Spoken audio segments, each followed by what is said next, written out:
Boa noite, pessoal. Tudo bem?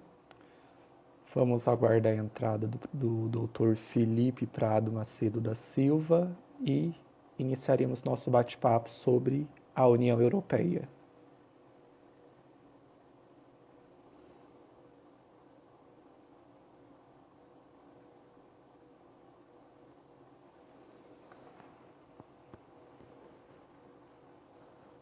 Olá, Dr. Felipe, tudo bem?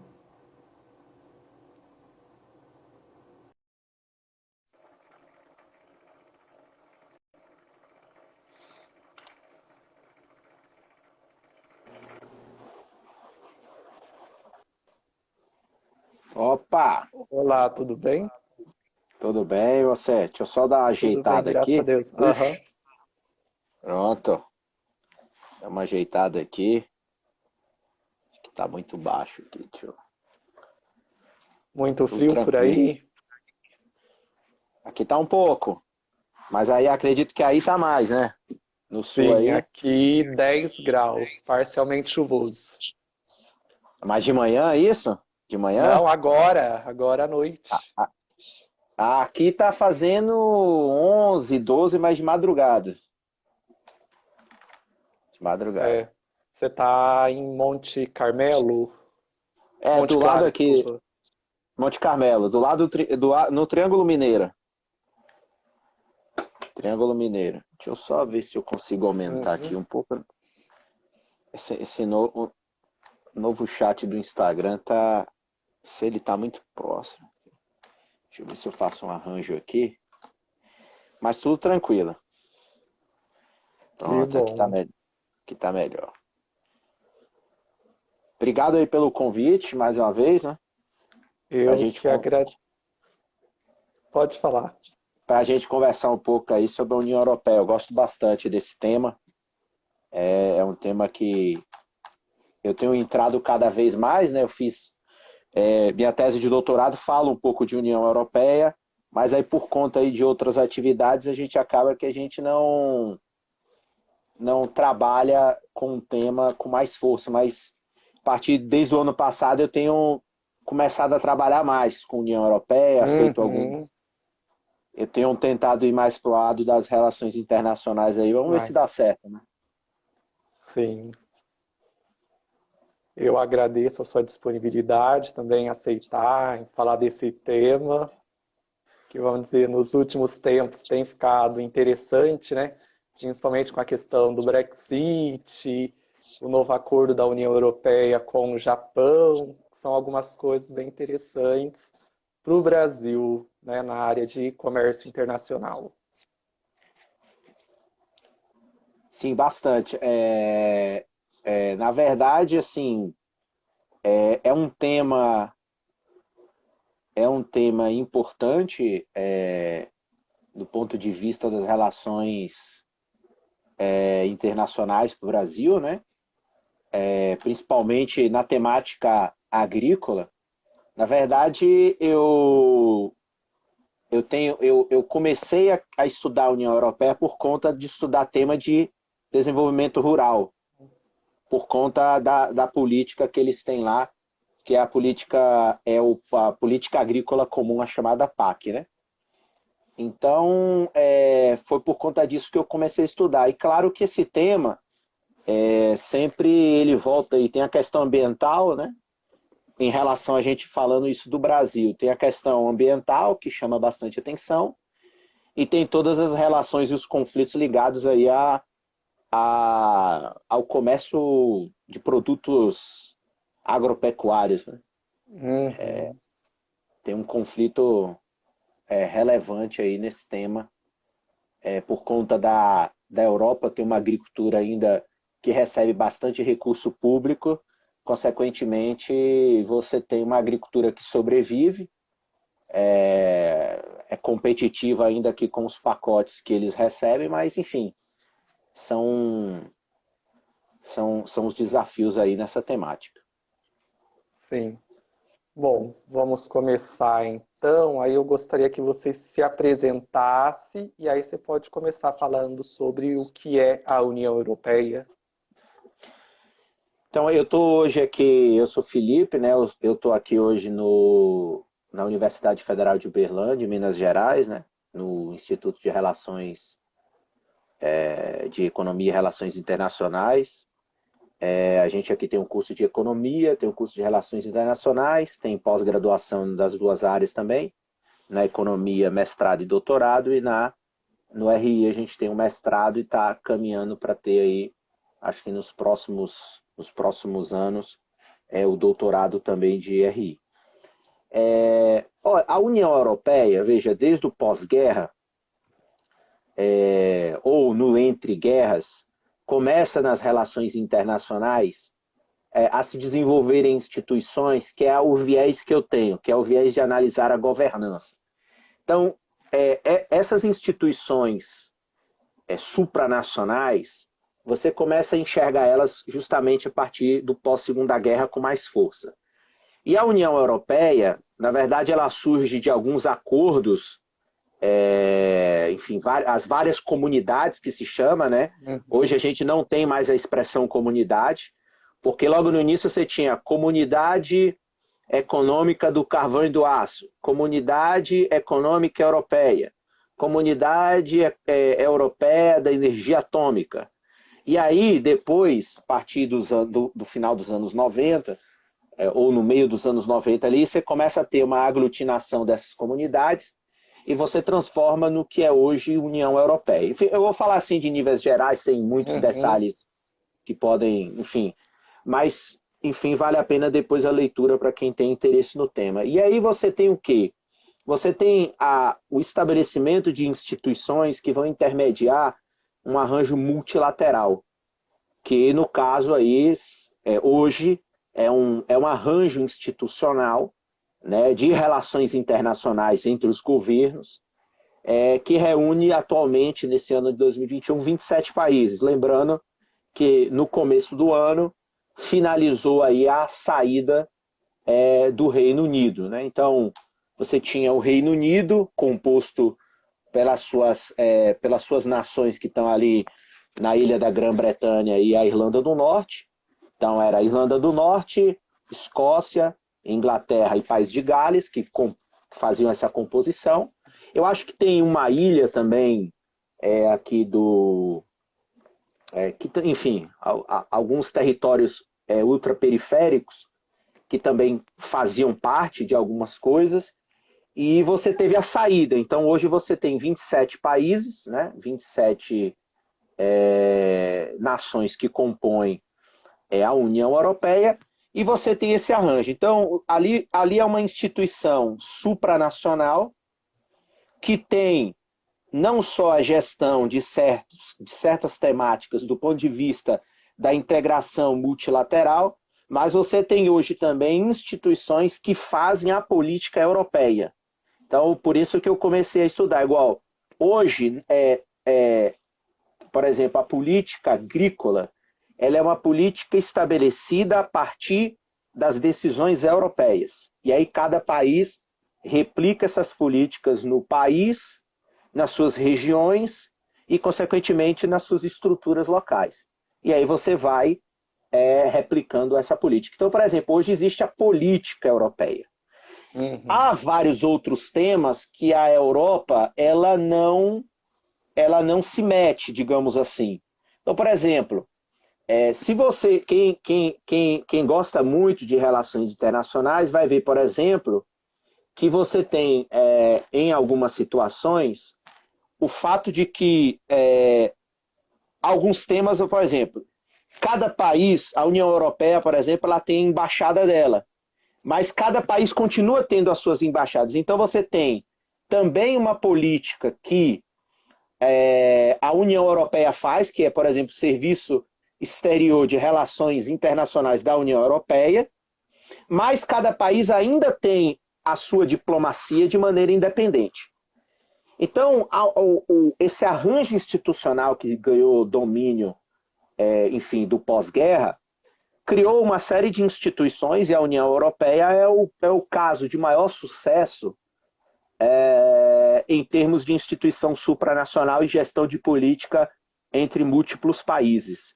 eu não conheço, não tem outra região do mundo que faça uma integração tão grande entre vários países como a gente tem na Europa. E o mais importante que eu sempre digo, a União Europeia é um dos projetos de integração que existem dentro da Europa. Você tem o Conselho da Europa, você tem um arranjo de cooperação dos países nórdicos, você tem a União para os países, para os países que estão ali no Mediterrâneo. Então você tem a Associação de Livre Comércio Europeu, que compõe ali Suíça, Liechtenstein. Então você tem vários arranjos de coordenação. Então a União Europeia, em poucas palavras, é uma instituição supranacional que reúne 27 países hoje. Esses países delegam à União Europeia algumas políticas, outras eles fazem conjuntamente, e outras políticas ainda permanecem a cargo dos países. Então, você tem essa arquitetura. E dentro da União Europeia ainda, e por isso que, por exemplo, o Brexit, eu que leio há mais de 5 anos essa temática da União Europeia, igual, por exemplo, para mim que enxergo a integração europeia, fiz estágio na União Europeia, e quando eu tive lá, começou a discussão em 2015 da saída do Reino Unido, que depois de 2016 você tem o plebiscito e só sai agora, o que acontece? Você tem a situação em que pessoas que acreditam na integração da União, que são considerados europeístas, esses, como assim, a saída do Reino Unido não é um problema. Por quê? Porque o Reino Unido não participava de vários acordos que são relevantes dentro da União Europeia. Igual, não participaram do euro, porque se você faz parte da União Europeia, a tendência é que você venha se integrar ao euro. Por exemplo, não fazem parte do espaço Schengen, que é o espaço onde você tem a livre circulação de pessoas sem mais nenhuma prática alfandegária, de controle de nada. Esse é um problema também.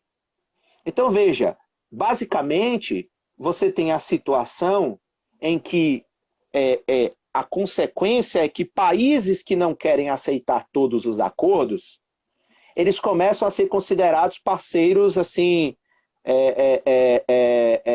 eu tinha até um termo aqui de relações internacionais que se usa muito. Você começa a ser um parceiro, enfim, que não quer participar de todo o projeto. Entende? Então, assim, por exemplo, a saída do Reino Unido, assim, do que eu já li, o Brexit, um dos problemas foi que em 2016 você tinha a crise migratória brutal na Europa, né? Então, e os países fizeram que acordo? Olha, a gente vai dividir, entraram 50 mil imigrantes fugidos da Síria, da África, e por aí vai. A gente vai repartir isso por todos os países. O Reino Unido era um dos países que não aceitava. Eles não aceitavam isso. Então isso criou um grande conflito. Então assim, é um arranjo institucional muito interessante. Você vê o Mercosul não chega nem perto do que se transformou. Se você pegar vários países asiáticos, você não tem acordos semelhantes na Ásia, essa natureza. Se você for, por exemplo, ao projeto que soma só 3 países, que é da América do Norte, Estados Unidos, Canadá e México, é um simples acordo comercial, mais nada. E na Europa não. A União Europeia tem a gestão de uma política multilateral, a institucionalização de uma cidadania europeia, um conjunto de valores que são construídos. Por quê? Porque o fim da Segunda Guerra Mundial mostrou que uma das tragédias é um continente com vários países pequenos, cada um com seu valor cultural, com seu idioma, com seu projeto de poder, com sua vontade de querer ter protagonismo, sobretudo França e Alemanha, e aí você deu uma guerra monstruosa. Então, assim, você tem um conjunto de valores assim que são fundamentais. Em momentos agora como o da pandemia, de tudo que eu tenho lido, tem mostrado que o quanto um projeto desse, nesse momento, ele é fundamental para a manutenção da paz dentro do continente. Porque se cada país ali fosse fazer separadamente a gestão da pandemia, ia ser um caos. Ia ser um caos. Eu entendi. Até aproveitando essa questão que você tocou de ser 27 países, assim como dentro do próprio Brasil tem muitas diferenças, né? Cada lugar tem sua particularidade, suas características econômicas, sociais, históricas, políticas. Como que funciona isso dentro da União Europeia? É muito discrepante também? Ou não? Olha, assim, quando eu fiquei lá na União Europeia por 2 meses, o que eu vejo muito é assim, quem quer participar, país, por exemplo, 2 países que são fundamentais para o projeto europeu, França e Alemanha. Então, se você quiser, aqui é a dica, se você quiser saber se alguma coisa vai dar dentro do projeto da União Europeia, veja hoje se o Macron e a Angela Merkel, que está para sair, eles estão participando.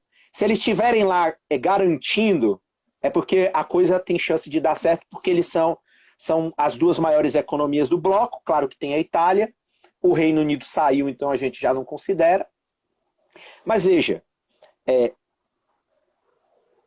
quando os países entram na União Europeia, um dos pilares hoje da política europeia se chama a política de coesão.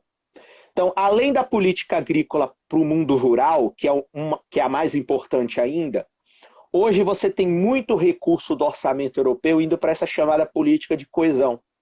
E essa política de coesão, ela passa justamente pela garantia de elementos materiais que vão garantir aos países que entram as mesmas condições dos países ditos mais ricos. Então, vou citar um exemplo que eu me lembro, esse exemplo eu nunca esqueci, porque nos anos 80, quando, por exemplo, Portugal e Espanha entram na União Europeia, ou naquele momento entram na Comunidade Econômica Europeia, na CE, né? O que acontece? Uma das coisas que é engraçado que você vê nos documentos oficiais é assim, um dos problemas da Espanha e de Portugal é que eles tinham rodovias ruins. Porque comparado à França, à Alemanha, à Bélgica, à Holanda, a Luxemburgo, em termos de infraestrutura rodoviária, por exemplo, Espanha e Portugal estavam muito atrasados. E um dos investimentos que, ao entrarem, é feito na Espanha, é feito em Portugal, é justamente os investimentos em rodovias. Esse é só para citar um exemplo. Mas lá nos anos 90, quando cai o Muro de Berlim, a União Soviética acaba, e os países do leste europeu são cogitados a começarem a participar, claro, porque é uma estratégia do bloco europeu ocupar aquele espaço que antes, então vamos lembrar, né, até 89 e 90, aquilo tudo ali ainda era União Soviética. Então, quando a União Europeia vai para lá, hoje a União Europeia coloca muito dinheiro nos países do leste europeu, justamente porque os países do leste europeu, eles têm infraestrutura atrasada, sistema educacional atrasado, eles têm problemas, por exemplo, de contas públicas. Por isso que vários países desse ainda, eles já estão na União Europeia, vão passar por um período de transição, de ajustamento, mas, por exemplo, é por isso que muitos deles não ainda fazem parte do euro. Por quê? Porque precisam, por exemplo, a Polônia é um caso. É um país importante, já faz parte da União Europeia aí desde os meados dos anos 90, final dos anos 90 enfim, começa lá para os anos 2000, e é um país que ainda tem muitas coisas que... Então, você não pode fazer essa integração de maneira abrupta, porque senão vai gerar aqueles problemas. Seria como você integrar, seria como, por exemplo, é o caso que os Estados Unidos vivem, ou seja, os Estados Unidos você tem livre circulação de mercadoria e capital com o México, mas você não tem livre circulação de pessoas. E a ideia do projeto europeu é que os países sejam desenvolvidos, sejam tão similares que você possa de fato ter uma integração plena, e isso não gera imigração, porque uma região tem mais desemprego que a outra. O cara vai fugir aqui da Hungria porque justamente ele não tem certas liberdades que ele vai ter na Bélgica e por aí vai. Então, com certeza, a chamada política de coesão, ela é hoje fundamental dentro do projeto europeu. E os países do leste, você tem Polônia, Hungria, Bulgária, enfim, Eslováquia, Eslovênia, Croácia um pouco. A Grécia também, a Grécia já está há muitos anos na União Europeia, mas mesmo assim é um país considerado pobre dentro da... Então o que é que acontece? Esses países recebem recursos, esses países eles são financiados dentro da coesão territorial que eles chamam. Então dentro dessa política de coesão é justamente a correção das desigualdades. Porque senão vai acontecer igual a gente aqui, você citou o Brasil, igual aqui, igual agora, numa crise. É que não vai ter censo, mas com certeza a migração do Nordeste e do Norte para o Sul, para o Sudeste, vai aumentar. Porque é aqui que estão os empregos. Então ninguém vai ficar desempregado numa cidade do Maranhão passando fome. A pessoa vai, porque as condições econômicas são completamente diferentes. Então se evita isso na União Europeia. Mesmo a crise de 2008 mostrou que ainda há um certo controle, porque você teve, por exemplo, uma onda migratória de Portugal para a Alemanha, para a Bélgica, mas essa onda migratória ela não é suficiente para criar um desequilíbrio interno. Porque tem livre circulação. Inclusive, há uma questão, ou seja, a União Europeia ela busca tanto essa integração que justamente um cidadão de qualquer país, em qualquer município que ele more, ele tem direito, por fazer parte da União Europeia, a ter participação política ali. Então isso não pode ter. Então, assim, um espanhol que vai morar no interior da Holanda, ele pode participar da vida política lá, mesmo ele sendo espanhol, porque, na verdade, ali ele não é considerado espanhol, ele é considerado um cidadão europeu. Então, veja que é preciso você tem uma série de políticas que visam estabelecer esse equilíbrio entre... Porque, como você falou, há muita diferença. A Europa, do ponto de vista econômico, ela é meio uma ilusão. Você tem uma Alemanha rica no sul da Alemanha, ali na região de Stuttgart. Você tem uma Áustria rica, o norte da Itália muito rico, mas o resto, Espanha é um país de mediano lá dentro. A França depende também da região que você esteja falando, é um país com certas dificuldades, sérias dificuldades econômicas. Portugal é um país que não se compara à Bélgica, à Alemanha, enfim, não se compara à Dinamarca, não se compara à Suécia, à Finlândia. A Grécia é um país também considerado muito... A Itália, enfim, o sul da Itália Então, assim, é muito diverso. A gente, às vezes, as pessoas olham daquelas, acham que a Europa é Paris, né? É Roma, mas não é isso aí, não. É bem problemático, é muito problemático. Sim, até como você mesmo mencionou, tem a sua própria história, né? São países bem diferentes entre si em termos de cultura, língua também. Então, isso acaba refletindo também na questão econômica e nas principais atividades que cada país vai se destacando do ponto de vista da economia. Igual, eu tava vendo agora, quando tem esses campeonatos de futebol, é engraçado, porque tá tendo Eurocopa, e assim, eu fico olhando e fico assim, cara, assim, você olha a seleção da Bélgica, tem um monte de jogador negro, mas aqueles caras não são belgas, vamos combinar. Primeiro pela cor da pele, que identifica. Se você pegar o alemão, o sueco, o dinamarquês, eles têm aparência. A aparência é a identidade do que eles são. Aí o que você falou, o nome, claramente, o nome de um português e de um espanhol não é a mesma coisa de um nome de francês. O nome, o sobrenome e a língua. São 27 países, como hoje saiu a Inglaterra, que era a única que fala inglês oficialmente. Se eu não estou enganado da minha conta, são 27 países e 25 idiomas. São 25, porque você tem Bélgica e Holanda, que você tem assim, a Bélgica é inglês, francês e holandês.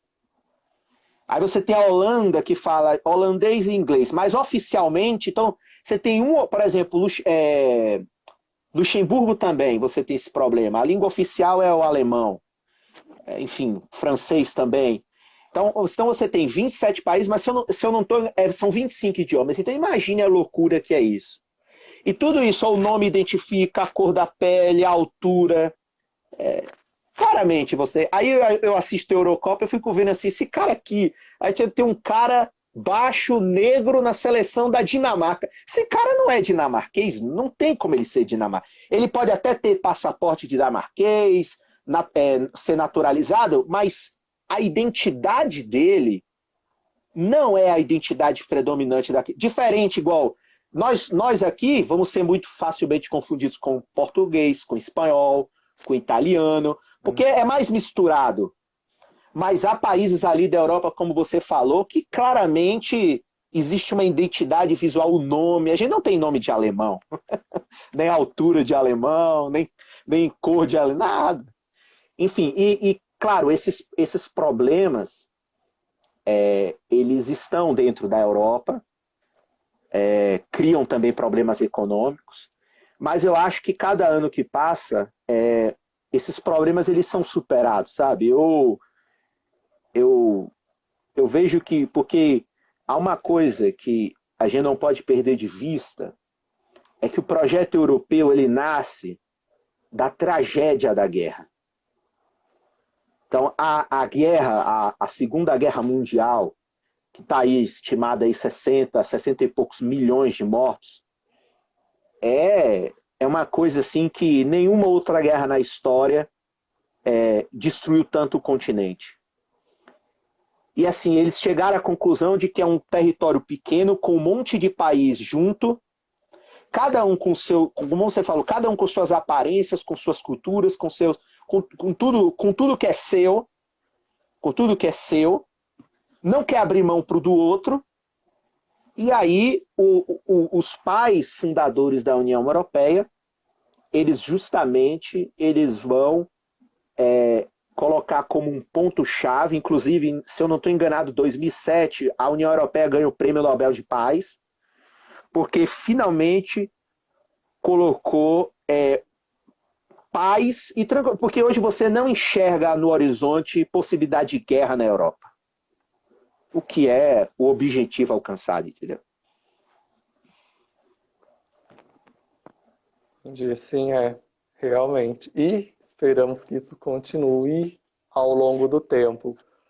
Aproveitando que você também mencionou a questão das relações internacionais, relações de comércio, em especial a questão da agricultura, como que funciona a questão dessa política agrícola comum na União Europeia? No passado, a política agrícola europeia, ela financiava diretamente os agricultores, como sempre aqui no Brasil se criticava, né? Eles davam subsídio. Por quê? Porque imagina o agricultor na Alemanha, gelada, com problemas de solo, clima temperado, o cara fazer a produção de algum produto agrícola num país onde 6 meses do ano é gelado ou neva e não tem condição. Então, tudo que ele fizer ali, por natureza, vai ser ineficiente. Então, a União Europeia financia. Mas veja, essa política da agrícola, ela nasce não para fazer frente aos países estrangeiros. Ela faz porque um dos problemas da Segunda Guerra Mundial, do pós-guerra, é justamente o fato da fome. Então, o continente europeu começa a tratar a alimentação como um pilar estratégico da política interna. Então, a alimentação na Europa é tratado como um insumo estratégico. Então, hoje, não se dá mais tanto dinheiro em subsídio. Mas hoje existem vários recursos para financiar e viabilizar a produção agrícola, que em partes é muito ineficiente na Europa. Então, por conta aí da OMC, por conta dos conflitos internacionais aí desse pós-1990, né, que é quando a gente fala aí dessa tal globalização atual, a partir dos anos 90, você tem uma série de disputas, enfim, nos órgãos, nas instituições, e principalmente na OMC, por conta de subsídios. Mas hoje você não dá tanto subsídio, mas você faz outras políticas que não entram dentro das políticas proibidas. Então você financia, que é um pouco a minha área, você financia o desenvolvimento rural. Então, olha, eu não posso dar o dinheiro do agricultor, mas eu vou fazer uma estrada melhor, eu vou dar a comunicação para ele melhor, eu vou permitir que ele financie uma máquina melhor, eu vou permitir que ele tenha... Então, o espaço rural europeu, ele é muito desenvolvido. É assim, uma coisa que eu sempre brinco, que eu achava, já para mim, já era super surreal, é você estar numa zona rural com o telefone, fazer as estradas, todas pegam telefone. Aqui, se a gente sair da cidade e andar 50 quilômetros, você fica sem sinal. Então, não é? Sim. Então você tem uma série de problemas. Então, consequentemente, a Europa hoje ela está mudando. Então, hoje, por exemplo, a política agrícola comum que está sendo aprovada para os próximos 7 anos, ela hoje tem uma pegada ecológica grande. Então, produção sustentável, redução de carbono, enfim, você tem uma série de coisas que vão fazer assim, o Estado não está dando dinheiro para o produtor subsidiar a produção dele de porco, mas vai dar para o cara colocar energia solar, energia eólica, para o cara fazer uma administração dos rejeitos de melhor maneira. Então você tem uma série de coisas que vão ser feitas por essa política agrícola comum que acho que ela está parcialmente aprovada, ainda faltam alguns detalhes, porque é uma discussão complexa. 27 países discutindo o mesmo tema, cada um tem uma demanda, cada um tem uma exigência.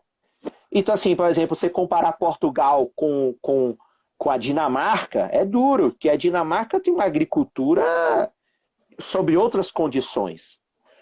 E esse é a política mais importante até hoje. Enfim. E os países delegam. Então, no caso da política agrícola, ela é delegada à União Europeia fazer a política macro. Né? A política macro é feita pela União Europeia. Essa é a única política feita. E todos os países participam. Nessa aqui não tem como o país não participar. Já é uma pré-condição ao entrar na União Europeia e abrir mão dessas decisões. Enfim. Acho que é basicamente isso aí. Não, ficou bem explicado para a gente. E com o Brasil, como que funciona essa questão das relações comerciais?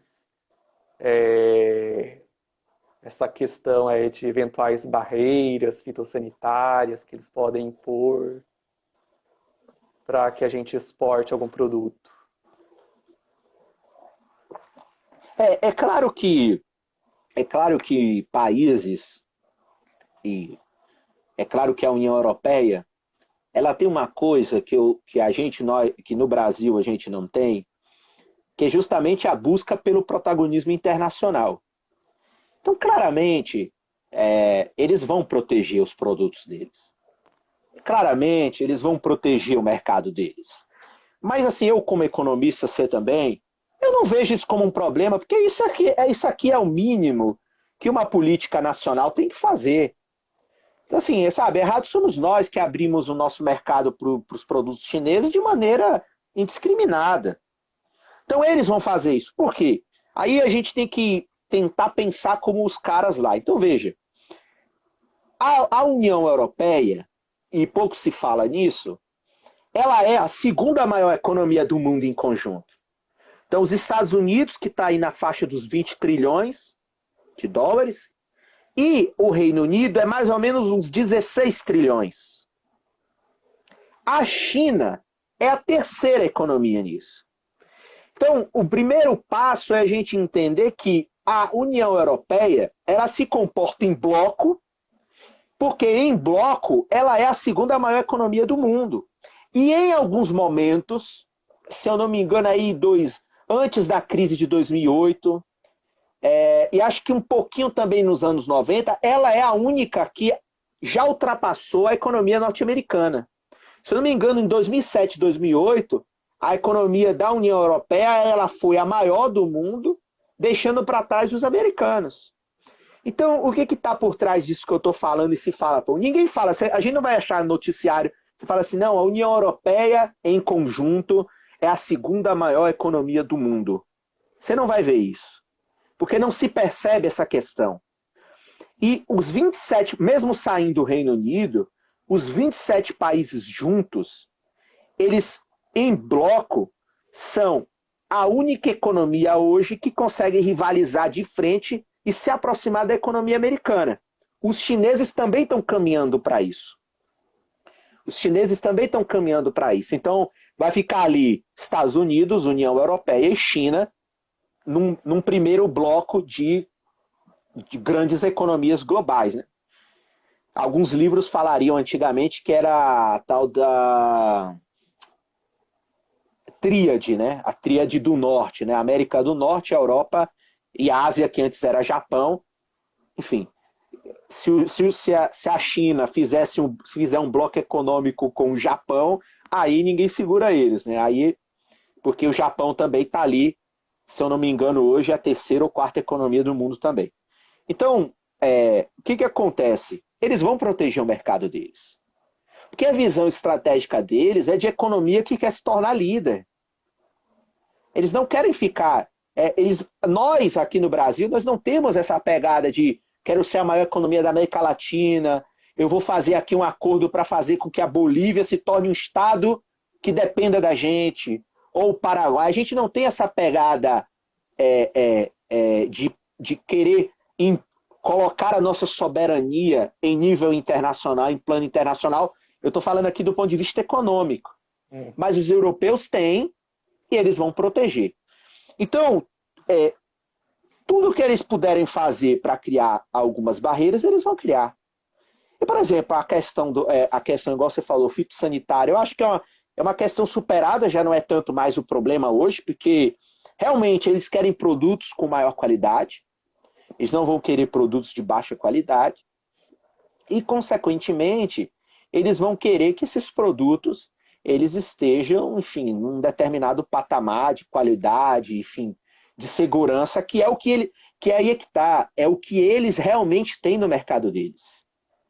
Então, o mercado europeu é mais chato e complexo que o mercado dos Estados Unidos. Então, eu me lembro lá, tipo assim, você comprava certos produtos no supermercado, era assim, as embalagens dos próprios produtos deles, por exemplo, tem um rigor de controle de geolocalização monstruoso. Então, eles querem que os países internacionalmente façam isso também, ainda que seja caro para a gente, né?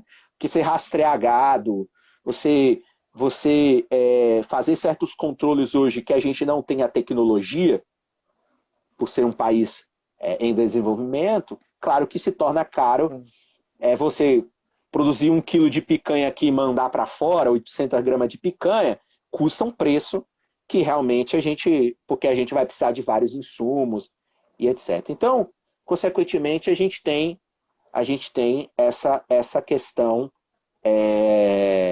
por conta disso. Agora, o que eu acho que vai ser mais crítico é a questão ambiental, porque como eles estão já, igual eu estou te falando, a política agrícola comum com uma pegada agroecológica. A União Europeia quer ser o principal ator de políticas internacionais no campo ambiental.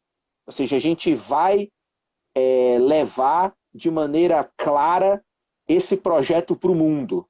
Eu tive até agora um aluno que recentemente fez uma monografia, que é a ideia, os europeus querem influenciar o mundo com a questão ambiental. Vai ser uma coisa forte, que pode criar vários problemas, porque assim, não dá mais para você querer destruir destruir a natureza como se destruía há 100 anos atrás. Né? Entendeu? É como se a gente hoje fosse discutir quem desejaria ter escravo. Porra, isso é um debate que está deslocado do tempo. Então, às vezes a gente vê, mas os europeus destruíram suas florestas. Mas, espera aí, eles destruíram em um outro tempo. Onde a lógica da destruição, ela não estava nem no debate. Nem no debate isso aí estava. Então assim, esse debate aí, eu sou mais... Eu acho que... e como eu estudo a Europa, eu acho que assim, é um debate que não cabe, sabe? O tempo é outro.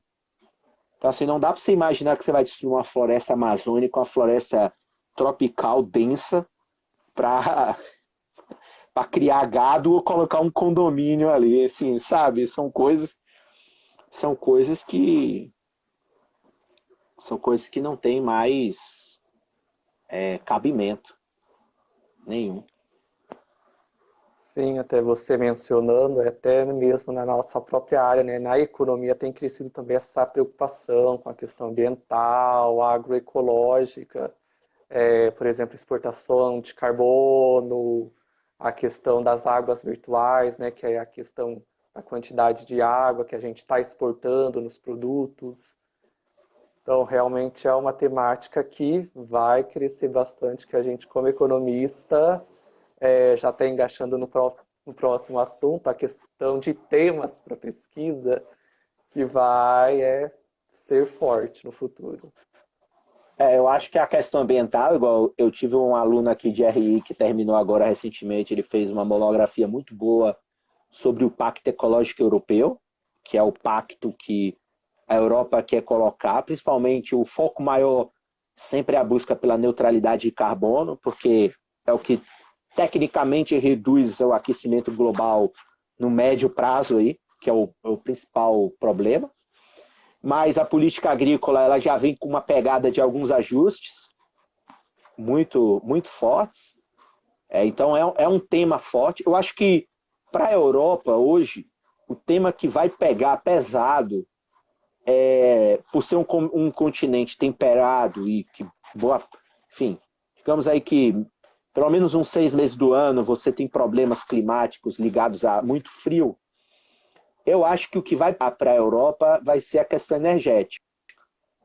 Porque esses dias eu estava vendo, só a França, eu acho que tem 50 usinas nucleares. É um negócio assim, surreal. Então, a França é do tamanho da Bahia, mais ou menos. A França, eles têm 50 usinas nucleares. Acho que é um número assim, 47, por aí. Eu fiquei assustado quando eu vi. Então, assim, por exemplo, abandonar a energia nuclear num continente, num país como a França, altamente industrializado ainda, porque muito do parque já foi embora. Foi para a Ásia, foi para o leste europeu. Mas o que está lá ainda depende. Então, você depende de energia para o período frio, senão as pessoas vão morrer. Então, assim, esse é um tema.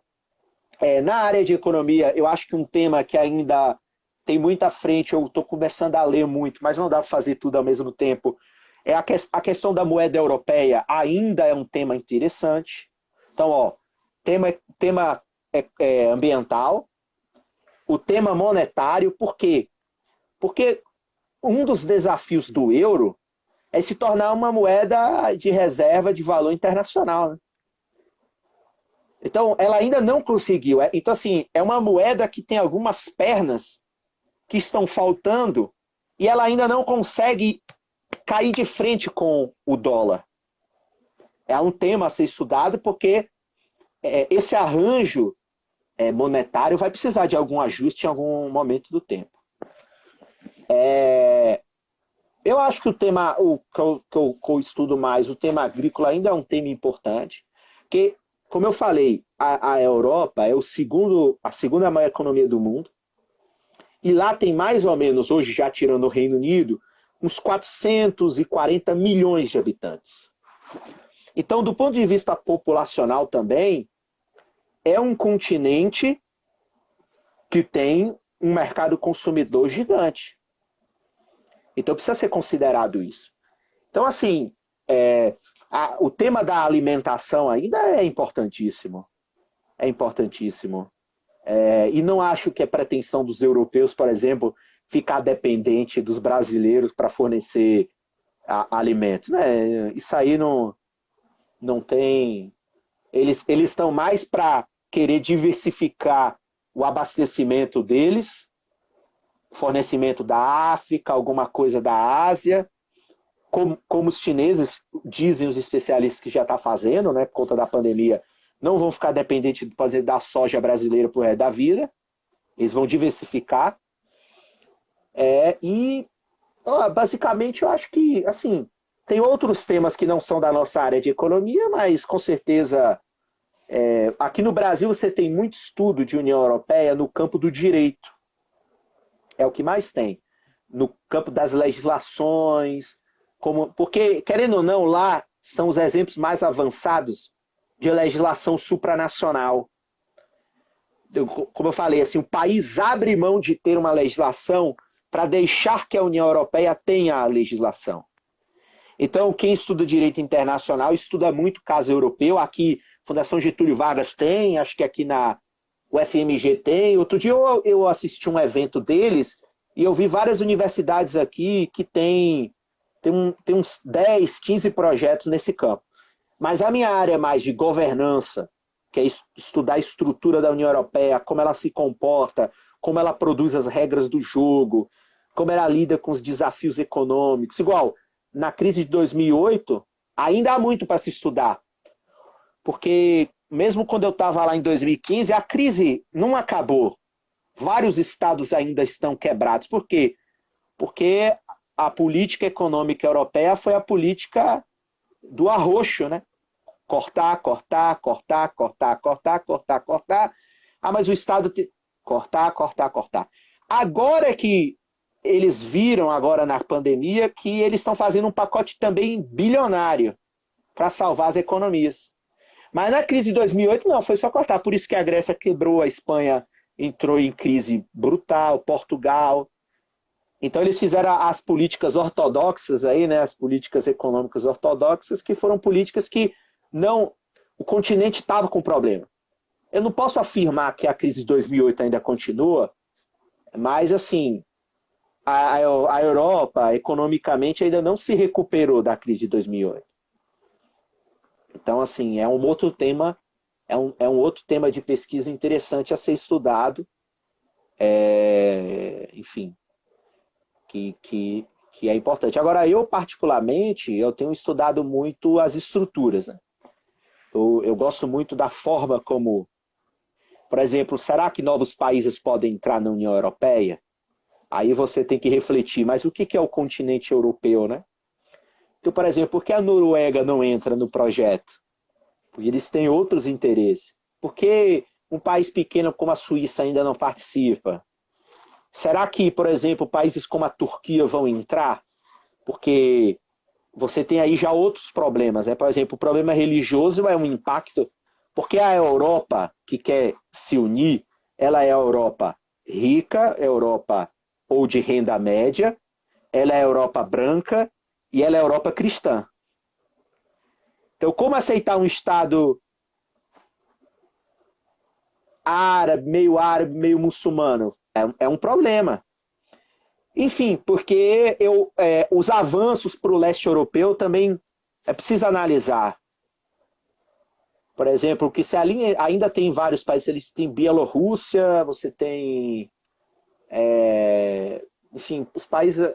você tem esses outros países que estão dando até problema, você tem ali os Balcãs também, que ainda não está, né? Você só tem a Croácia que participa. Mas ainda dá para participar do projeto europeu a Sérvia, Montenegro, enfim, Macedônia do Norte. Se ali ainda tem alguns problemas. Enfim, então eu tenho estudado mais isso aí, como a União Europeia vai se estruturar do ponto de vista institucional, como é que ela vai se organizar, como as instituições elas operam, o que cada instituição faz, como a população participa. enfim, para mim é o arranjo institucional mais moderno que existe, assim, tem gente que critica que é um projeto lento, que tudo se decide lento, só que não é lento. É um projeto que se discute tudo dialogando. E dialogar leva tempo. Você conversa, você negocia, você quer um interesse que eu quero outro, como é que a gente vai fazer a composição, e por aí vai.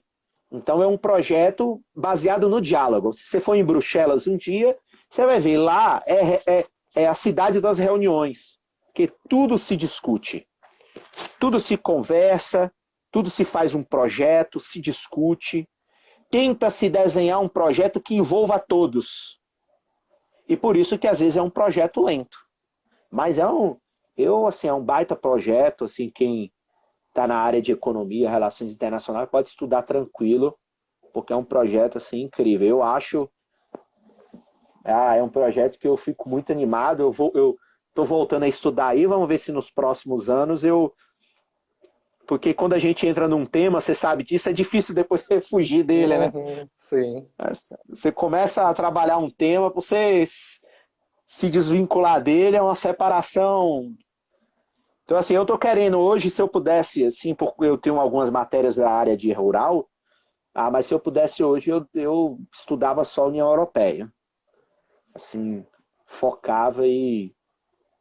Mas aí tem aqueles limites do que você tem que fazer dentro da universidade versus aquilo que você sonha fazer, né? Sim. Então, assim, é. É bem isso que você comentou mesmo. Eu, no doutorado, eu trabalhei muito com a questão de como a composição e a concentração da pauta de exportação brasileira com a Argentina, China e Estados Unidos interfere na duração desse fluxo comercial. Me encantei. Assim, outras coisas, gente, estuda, mas você não sai daquele tema, igual você falou da União Europeia. Agora você falou aí um tema interessante, que uma coisa que quando eu saí de lá, um cara que hoje é uma autoridade lá na Espanha, ele me falou que eu achei na época interessante. Ele me deu o conselho de continuar estudando a União Europeia no Brasil, porque aqui não existem interlocutores capazes. O cara falou isso. Ele já tinha sido embaixador, ele já é ministro da Agricultura na Espanha. Eu fui recebido esse cara, depois quando eu fui embora, ele sentou comigo, a gente conversou, ele me deu esse conselho. E hoje, voltando a estudar, eu vejo, assim, por exemplo, o governo brasileiro não tem bons interlocutores sobre a União Europeia. E isso que você falou de comércio também é interessante, porque a construção de uma agenda comercial pressupõe você conhecer o funcionamento daquela outra estrutura.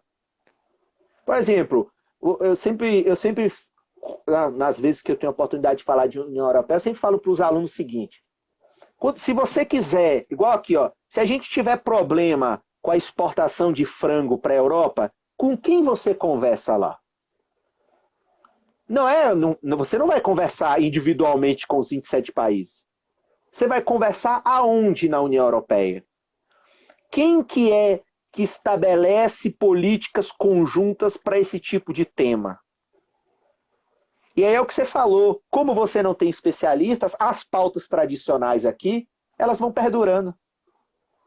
Porque as relações internacionais, elas são construídas ao longo de décadas, né? Você precisa de décadas para resolver aquilo, porque a gente, né? Por exemplo, como que a gente mantém uma relação comercial forte com a Argentina que está quebrada, né? A Argentina está... É difícil, enfim. Você sabe mais do que eu aí. Então, falta muito. Esse é um outro tema, né? Nessa sua área, assim, como é que o Brasil vai ampliar as suas relações comerciais com a Europa, que hoje, basicamente, se a gente fosse de maneira bem simples falar, é o seguinte: o Brasil exporta muita coisa agro, e a Europa também exporta para a gente muita coisa agro. Porque o que claro que tem um lado industrial, mas a gente eu sempre falo que a gente tem que lembrar que o parque industrial europeu, ele também foi desmontado e levado para a Ásia. Parte do que é mais importante.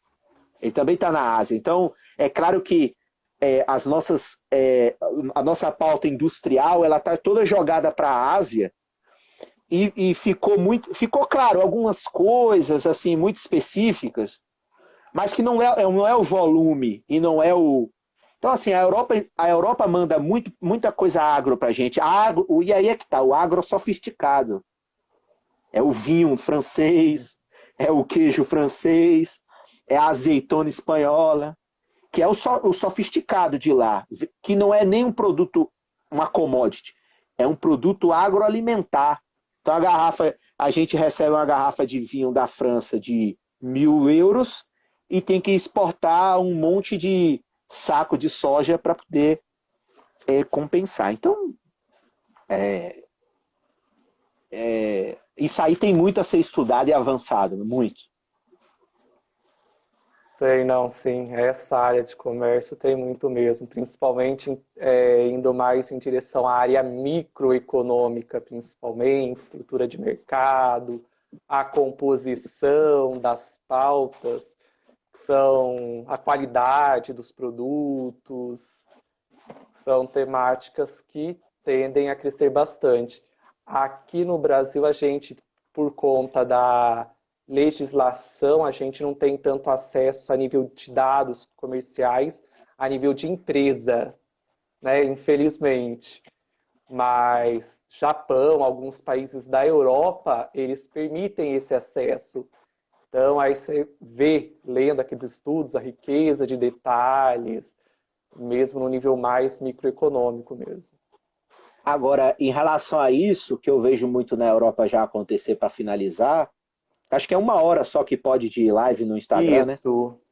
É o seguinte, vamos ver depois da pandemia, porque eu já estou lendo o que eles chamam lá, alguns rascunhos, os drafts, principalmente do Conselho Europeu, da galera.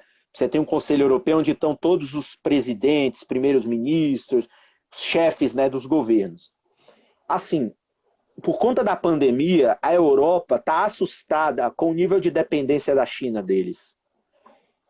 E essa dependência eles vão mudar porque um dos planos dessa reconstrução europeia no pós-Covid vai ser justamente reindustrializar na Europa e não tirar de lá, não sei, vão ter que fazer via subsídios, porque, claro, se a competição é global, claro que você, em última instância, vai querer um produto mais barato. Se você produz caro na sua casa, alguma coisa tem que ter. E eles vão fazer isso, sabe por quê? Porque assim, eles estão assustados o quanto eles estão dependendo de outros países. Estamos falando de outros países aqui, fora do bloco, porque dentro do bloco você tem coordenação em relação a muitos produtos, assim, e eles estão já antenados que isso vai mudar. E diferente do Brasil, que às vezes a gente vê um discurso e não vê a prática, lá o discurso vira prática. Porque eles começam a botar no papel e começam a montar, articular uma política para fazer isso. Então não tenha dúvidas de que pode ser que, inclusive, a dependência deles de determinados produtos brasileiros vão diminuir porque eles vão financiar estudos e mudanças da estrutura produtiva, porque assim, esse erro de depender de um país, 2 países para ter coisas básicas, isso aí, daqui 10 anos, se a gente conversar, você vai ver que isso aí não vai mais acontecer. Porque eles vão ressuscitar muita estrutura produtiva que tinha sido levada para a China. Tinha sido levada para a China. Com certeza. Quero te agradecer, Felipe, Nada, por ter foi aceitado ótimo. o convite, por essa live, por tantas informações enriquecedoras. Deixa Viu? gravado Vamos lá que repetir a depois eu dose. vou ver. Pode Tá deixar. bom. Vamos sim, mas aí agora eu quero ouvir você, né? Quero que na próxima você Sim. que fale aí pra gente conversar e dialogar mais, que nessa aí eu falei mais. Na próxima você. Não, mas tem, porque, vamos dizer, igual você falou, é sua área e a gente tem que deixar quem entende bem do assunto se aprofundar e ensinar bastante pra gente.